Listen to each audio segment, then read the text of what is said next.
Hello there. My name is Nancy Shore, and I'm the Director of Strategic Partnerships and Community Engagement for Ann Arbor Public Schools. And I want to welcome you to this orientation video. For this orientation, we're going to walk you through some of the steps that you'll need to take in order to volunteer. We're also going to give you some great hints and tips, as well as all the policies that you'll need to understand in order to volunteer. So let us get started. Okay. So, once again, welcome. Whether you are a returning volunteer or volunteering for the first time, we're so happy to have you at our schools. And so, we're going to give you all kinds of great information to get you started. I would like you to have some way that you're going to record, maybe take some notes. We're going to have some time for reflection. If you have a digital way to take notes or a pen and pencil and paper, please get that out now. So, what are we going to talk about today? So first, we're going to tell you a little bit about Ann Arbor Public Schools, then get into information about your role as a volunteer, talk a little bit about how to recognize and report abuse, getting you ready to have success with your AAPS contact, helping you prepare for your placement, giving you some ideas of some student behavior strategies, and finally, getting you out the door with this next steps in the video. So here we go. So first of all, let's tell you a little bit about Ann Arbor Public Schools, both who we are as those folks that are going to help you out, and what is this place that you're going to be volunteering at. So the two folks that you're generally going to be interfacing with at the district level are myself, Nancy Shore, as well as our social work intern from the University of Michigan School of Social Work, Claire Seelig. You, of course, are also going to be interacting with a teacher or APS staff member at your school, but since there's way too many of those to put on this screen, I'm just going to leave it at us. So now I want to tell you a little bit about Ann Arbor Public Schools. I think that many of you might have some impressions of what the Ann Arbor community is like based on maybe your interactions with University of Michigan, maybe interactions out and about downtown. So we want to give you a little bit of information about our schools. So here is an overview of our enrollment for the fall 2024 school year. We have a little over 16,000 students. And as you can see, 1 in 8 of them do have a special need or an IEP, which is an individualized education plan. 1 in 4 are from homes impacted by poverty, about 25%. And then 1 in 9 speak a language other than English. So as you look at these statistics, what jumps out at you and what surprises you, and what do you think these statistics say about Ann Arbor Public Schools? I'm going to give you a second to think about it.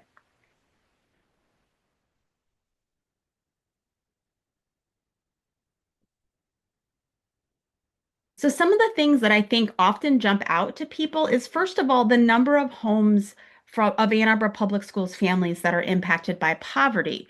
We often perceive Ann Arbor as a pretty affluent community, and so it's pretty surprising that we've got this many students that are experiencing poverty. And some of the things to know about the statistics, it's going to be different depending on the school that you volunteer at. So we definitely have a little bit of geographic diversity. Schools that tend to be closer to the downtown, closer to the campus, tend to be a little bit more affluent. And then as you get further out towards the east side of our community, you tend to have more schools that have higher proportions of students from poverty. But what's also interesting is if you look at these numbers in this statistic, typically a classroom is 20 to 30 students, so you're definitely going to have some students in that class that are going to be experiencing poverty. And so another really interesting thing about Ann Arbor Public Schools is our economic diversity within a classroom. So in a classroom you may have a student whose parent is a CEO at a local company or is a surgeon at Michigan Medicine, but then you also might have a student whose parents have just recently come here from another country, and they might be working at a local restaurant. You might have students that have parents that haven't graduated from college. So a real difference in experiences that students have. And so it's really important for you to realize that.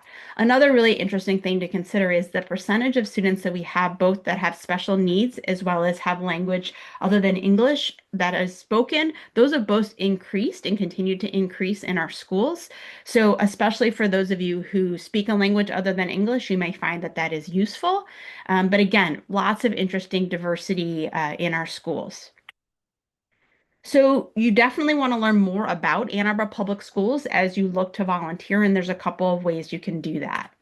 First, you can go to our main webpage, a2schools.org, and there you'll find information about your school, information about all our different departments, information for students and families, and others. You can also look at all of our social media channels if you want to find out more. We always posting, especially on Facebook, we're pretty prolific. So you can, if you do Facebook, you can go on there and see what we have going on. And then finally, we do all the time have articles that are written about AAPS staff, about our students, about our schools. So that's also a really good way that you can find out about what is going on at our schools.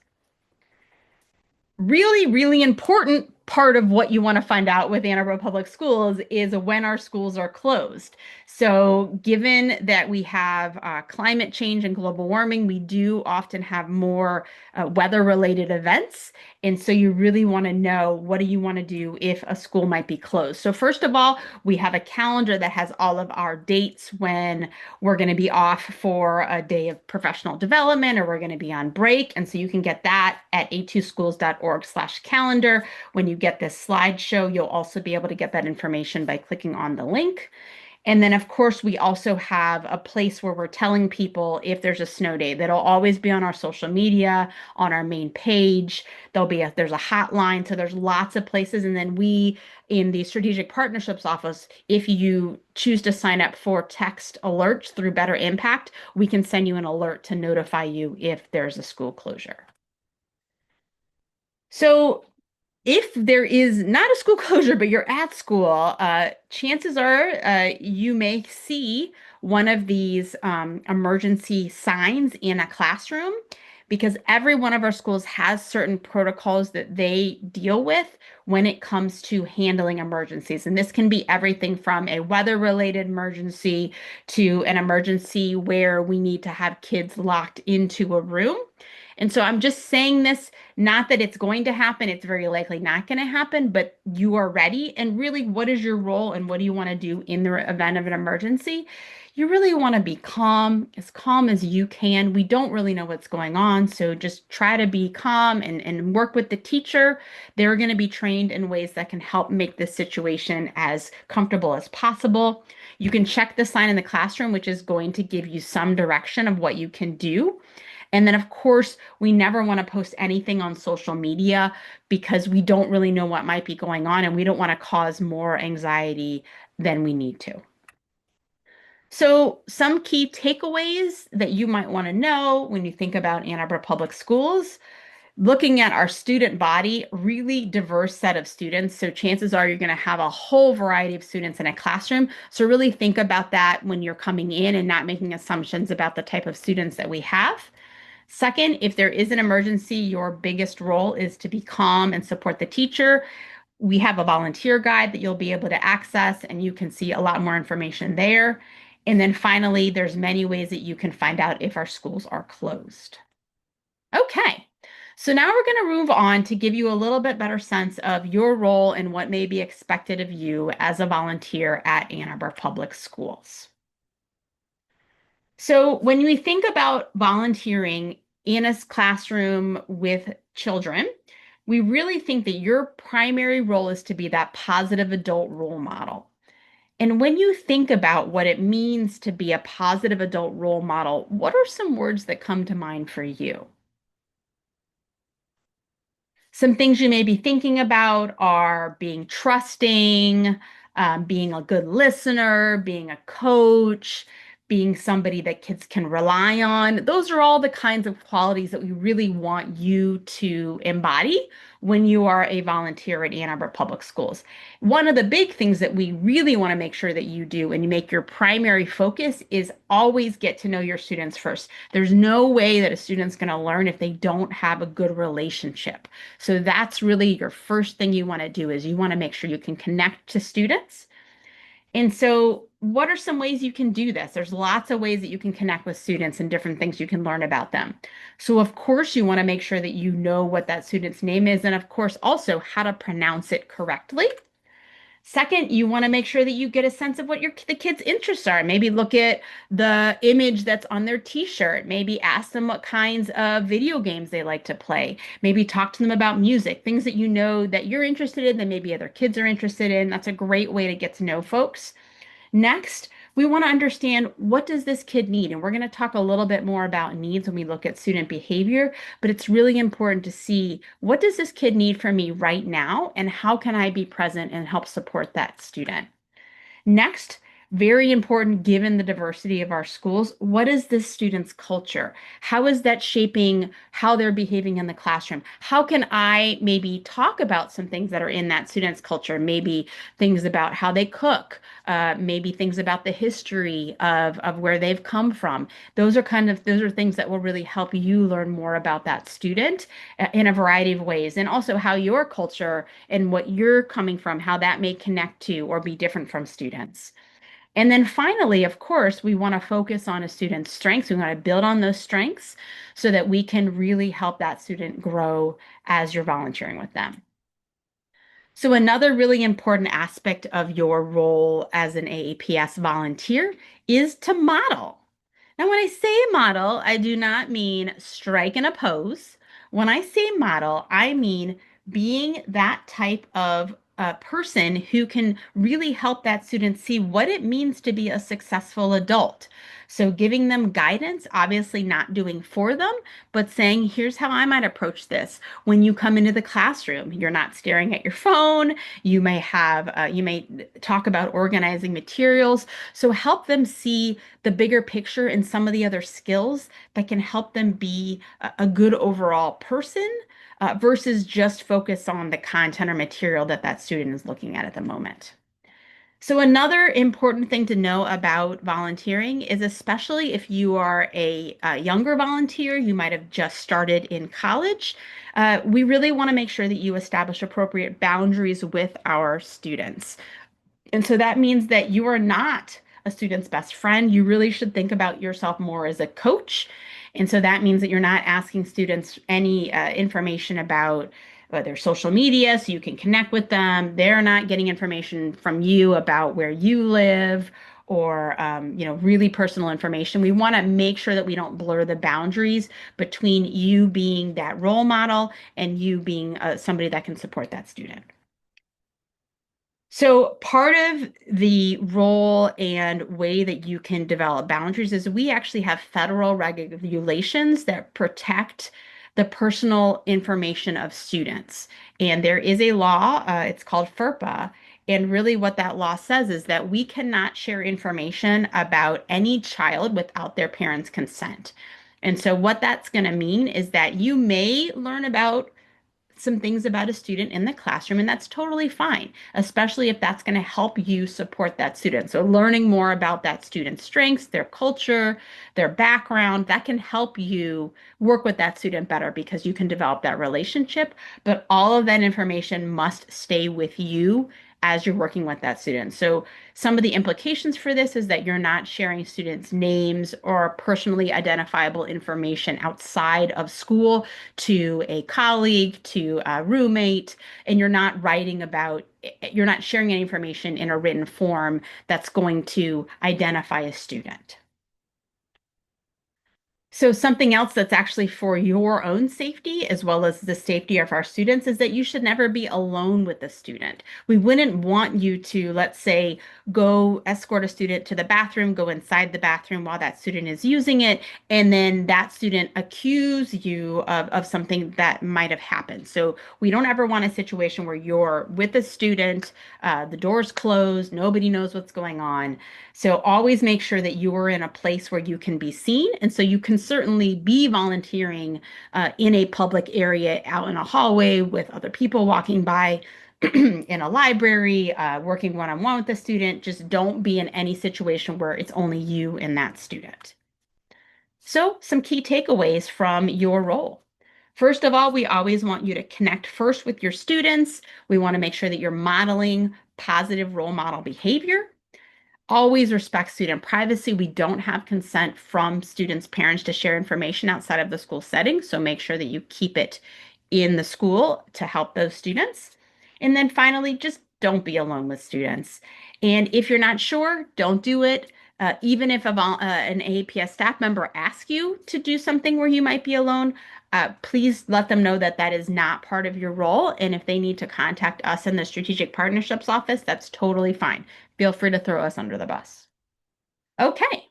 So now we're going to go on to a topic that I hope you never have to deal with, which is recognizing and reporting abuse. So this is important information, but I want to emphasize it's very, very unlikely that you're never ever going to have a situation where you have to use it. So, what does it mean to recognize and report abuse? So, first of all, of course, we want to make sure that you understand what the definition of child abuse is. And so, the definition is harm or threatened harm to a child's health or welfare that occurs non-accidentally. It can be physical, mental, sexual, it can be maltreatment. It happens to a child, so somebody who's under 18 years, and it happens by somebody that's a parent, a legal guardian, or someone responsible for that child's welfare. So that's the strict definition. And you also can understand what are some signs. And so there's probably things that you would assume may be signs of physical abuse, mental abuse, sexual abuse, or neglect and maltreatment. So if you see something, and you can, once you review these slides in the volunteer guide, you can look at the potential indicators that we have from the Michigan Department of Health and Human Services. But if you're noticing any of these red flags, it could be child abuse, and we're going to want to make sure that you pay attention to that. Something else to know is that because of this definition, there are things that may be upsetting to see, but are not defined as child abuse. So that would be if a kid has any sort of health issue like lice, if there's a concern about how that student is behaving in the classroom, or as there concerns about their education. They may be a student experiencing homelessness, and so they're behaving in certain ways because of that. That's not considered child abuse. And because this is an 18 or 18-year-old situation, and the person who would be doing that abuse would be an adult, typically sibling on sibling abuse is not considered child abuse. Again, not that these are not egregious things that are going to happen. Just know that these are things you can talk to your AAPS teacher or contact about, but are not considered child abuse. So then, what do you do if you suspect that there may be child abuse? So the first and foremost is, if possible, we don't want you to have to be the person to report a situation with child abuse. All of our staff are mandated reporters. So I would say the first thing you want to do is tell your teacher, tell your coordinator, the person that you feel most comfortable sharing this with. If you are working with a student and they're a little older, you can also say to them, do you want me to share this, or would you like to share it? Because you can say to them, I'm not going to keep this quiet. I'm not going to not say something, but I'm also not going to let it go because I'm worried about you. So you want to tell the contact. You can report the incident yourself. There's a link here there's a child abuse form on the Michigan Department of Health and Human Services website. You can report it. But again, because we don't really necessarily know, and you might not know all the things that are going on in that student's life, it may not be a really in your best interest to report that information. Of course, we want you to keep it confidential because we don't know what's going on, because of all of the FERPA privacy regulations. We don't want you to be spreading this to anybody else. So make sure that you keep it all quiet. And then any report that you make, if you do make one, are all confidential and anonymous, so nobody's going to know if you ended up making a report. So key takeaways from recognizing, reporting, abuse. You want to know the signs just in case something happens. And again, I'm assuming that if you see something, you might have a suspicion. And if you do, please say something, but do it with your contacts so you don't necessarily have to get involved in something that could be a legal issue, that could be a real concern. And then finally, keep it confidential. Make sure that you're not sharing it to others that do not need to know. So now I want to make sure that you have some hints and tips for how you can really be successful with the person you're going to work with. So just as important as working with the students in the classroom or other environment you may be working in, it's also really important for you to really develop a good relationship with your contact person. And so you're going to get an email introduction, you're going to know the person who's going to be your primary contact. There may be multiple people at the school that you're working with, an English language learner teacher, as well as a teacher in the classroom. So any of those folks, really try to work on and enhance that relationship. So when we think about the way you can look at your relationship with your contact, if anybody's ever done crew or thought about crew, there is a role in crew called the coxswain. And that is the person who's at the front of the boat and helping to direct and motivate and get all of the other teammates excited about doing their best as a crew team. And so think about your AAPS contact as that coxswain. They're the one that is really getting you motivated, getting you ready. But you're not just sitting back, relaxing, waiting for somebody to tell you what to do. You are part of that team on the first day. And so do everything you can to be part of that team, to be proactive, but you always want to listen to and be guided by your AAPS contact. So, one of the things that is also really important to recognize is that we do have times when we have our AAPS contact reach out to us in our office and say, "Oh my gosh, I am so frustrated by this volunteer." And what do you think is the biggest challenge that AAPS staff tell us about volunteers? Well, I'll tell you, it is communication. Communication. Please, please, please do not go to the dark side of communication and not do it. We want to make sure that you are letting your contact know if you're not going to be there, if something comes up last minute and you're going to have to change your shift. You really need to be as clear and open as possible, not just because that AAPS contact is counting on you, but the students are expecting you to show up. They're in fact looking for you. And if you're not even going to tell the contact that you're not coming, that's really going to damage that relationship. So please make sure to be a communication Jedi and always be proactive. Tell them either an email or text. And we do have a great tool for you in order to communicate, and that is the volunteer educator agreement. So when you first make contact with your AAPS staff person, we're going to give you this information and it'll be in the email. That's going to be the connection between you and the AAPS contact. And that's going to give you this volunteer educator agreement. And that agreement really goes over all the things that you and that contact are going to need to know to have a good relationship. Things like, are there breaks that you're going to be on that they need to be aware of?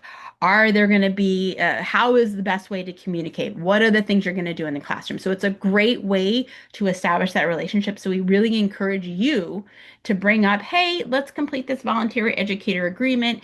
You can either do it over the phone or over Zoom for 10 minutes before. You can do it when you first get into the classroom. You could do it when there's a break, but really make an effort to get this done because it'll help you guys clarify a lot of things that you'll want to know when you work together.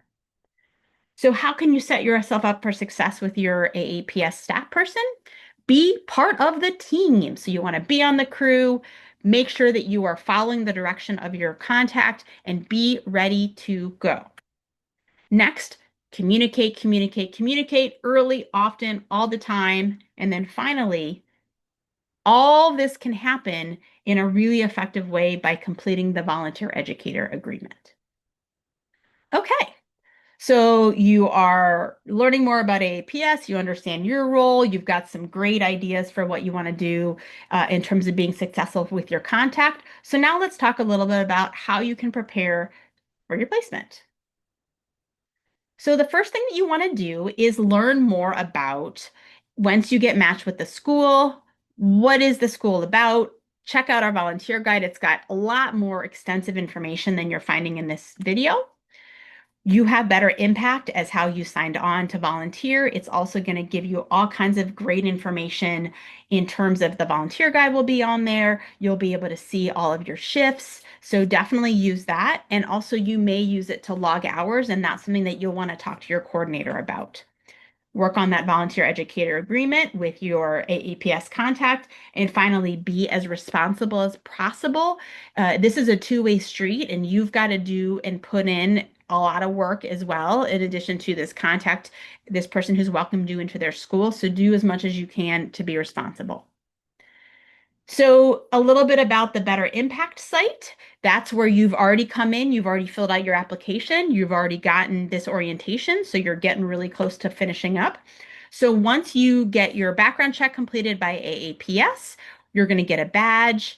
And once you do that, as well as the orientation and get enough questions right on the orientation, you're going to get badges in an email that's going to let you know you can choose a placement. Now, there are some of you that don't choose your own placement. You're just placed somewhere by your coordinator.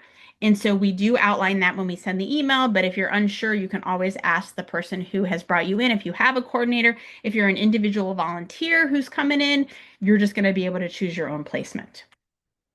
There's going to be news and resources on this page, so you can come back here. There is an app for Better Impact too, so you can use that as well.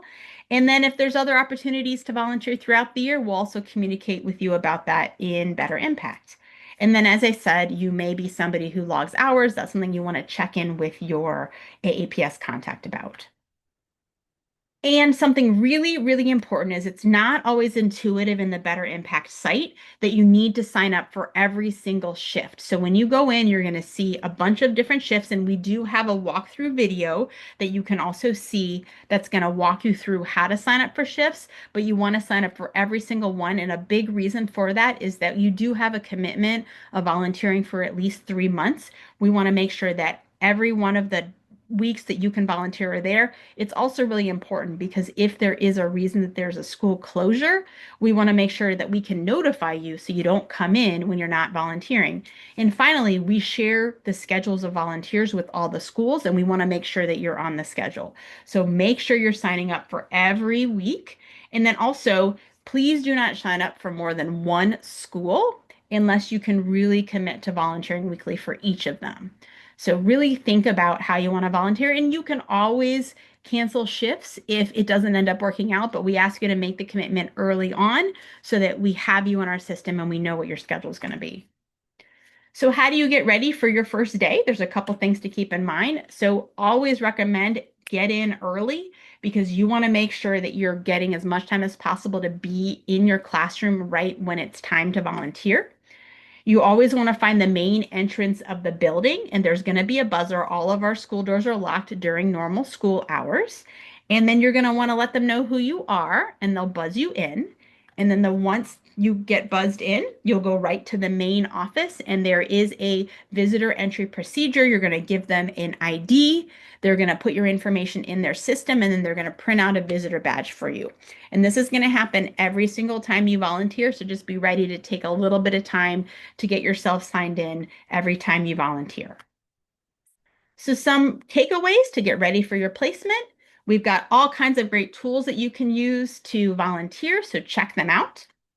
Also, make sure you check out the agreement that is going to give you all the information you need to connect with your AAPS contact, and then make sure you're ready on that first day of volunteering. Okay, so we're almost finished. I want to make sure that you have a couple of student behavior strategies before we get you out of here.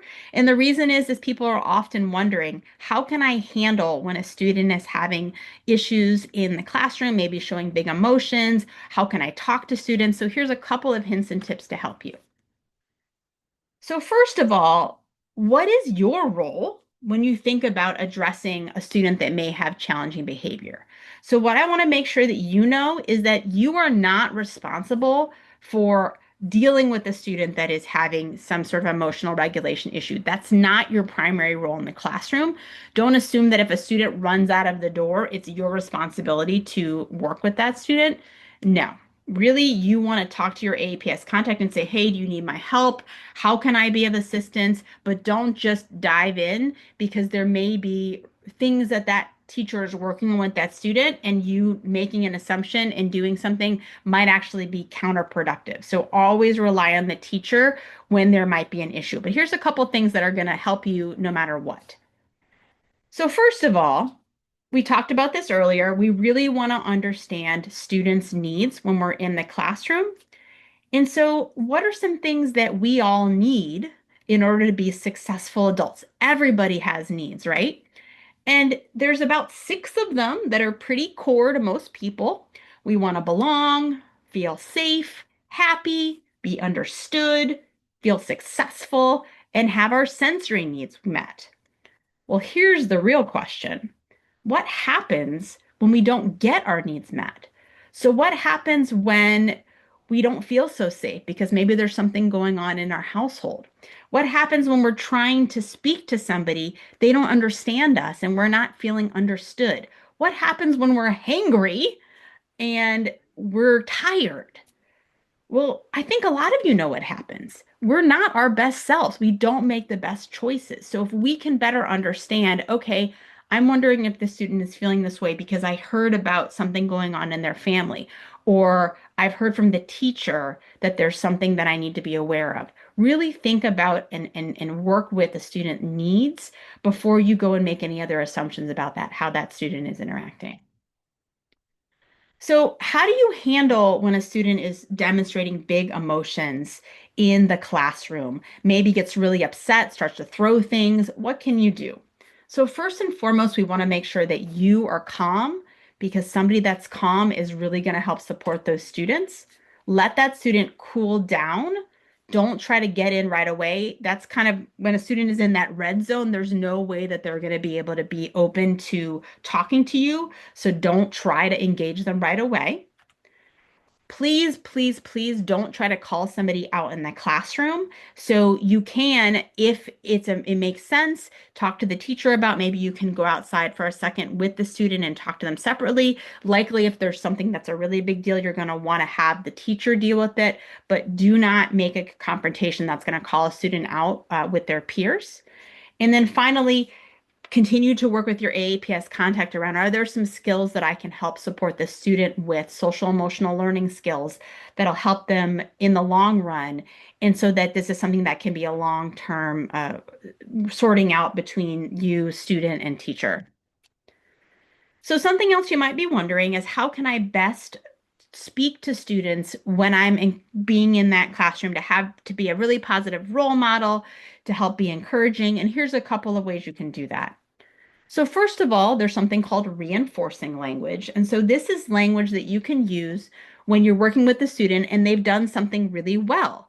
They were maybe struggling on an assignment, they looked up something and or they remembered a strategy and then they started using it and you were really happy to see that. The best thing you can do is be as concrete as possible with your uh, praise. You want to not make it about you because you're not going to be there for that long. And you also don't want to compare that student to others because we never know what's going on in students' lives. So, a lot of these ways you can use reinforcement language are in the form of questions. What made you decide to do that? What helped you? Which of these things were you successful with? So, lots of ways that you can talk to a student to help them learn about the things that they're doing well and how they can continue to build off of those. So the next kind of language is reminding language. And so this is language that you may need to use if the teacher has articulated a task that students need to do, a rule that needs to be followed, and you notice that some of the students that you're working with are not doing that. So oftentimes students do know what they need to do. And so your role is to try to help them remember. Try not to bring a lot of emotion into it. And you want to be as brief as possible. So, for example, if a student is not taking information or materials that they've been asked to do and start doing an assignment, you can say, what does it look like when we're ready to read the book that we've been asked for? How can we make sure that everybody in this classroom is feeling included? What do you need to do so we can go outside? So, just help that student remember is really helpful and a good way to provide coaching. Finally, is redirecting language. So this is language if a student has been reminded, maybe is not paying attention. And again, this is not a time for you to be angry or yelling, but you do want to be direct and specific. and you want to state what happened. So if the teacher was saying, okay, it's time for everybody to be quiet, and a student you're working with is not, you can say, it's time to use quiet voices. You can look at following up with an action. If we don't put our shoes on, we can't go outside. If you don't put your phone away, I can't help you with this assignment. So providing ways for that student to understand what is being asked of them and what the consequences, being as direct as possible. This is not question time. So some key takeaways around student behavior. You want to think about what this student needs and how you can support it. You want to remain as calm as you can, and you want to ask for help to help that student be calm and help you understand how you can support them. And of course, look at positive language you can use to support that student. Okay, great. So we are finally getting ready to send you out the door on your next steps. So what are those next steps? So you're going to have 2 badges in Better Impact. Once we complete your background check and once you complete this orientation, you're going to get those badges, and then you're going to get an email that's going to let you know either about being placed or that it's time for you to select your placement. So be ready for those. And what is our typical timeline for a placement? So typically you've already done the application. Now you're doing your onboarding. After that, we will get you placed. You either choose your own placement or we're going to let you select it, or we're going to have a coordinator select it for you. You'll get an email introduction between yourself and the AAPS contact you have. And then it's on you being responsible to reach out to your contact right away after you get that introductory email to say, hey, I'm introducing myself, want to make sure that the first day works for you. So really be proactive and work out the details, get that agreement done, etc. And our goal is typically to get you placed within 2 weeks of completing your onboarding. It's often sooner than that, but you obviously need to go in and select a placement or be placed before we can move forward. So, in terms of your next steps, continue to work on your onboarding. Really, all after this is just doing that quiz. Check out that volunteer guide. It's got a lot more detailed information that's going to be really helpful to you. And then finally, you'll be ready to get placed and complete that agreement with your AAPS contact. So now is the time for you to take your quiz because you have finished our orientation. So you can go out and do that. And I want to thank all of you on behalf of all of the teachers that you're going to be supporting. I want to thank you for volunteering at AAPS, and I look forward to hopefully seeing you at our schools real soon. Have a great day. Bye.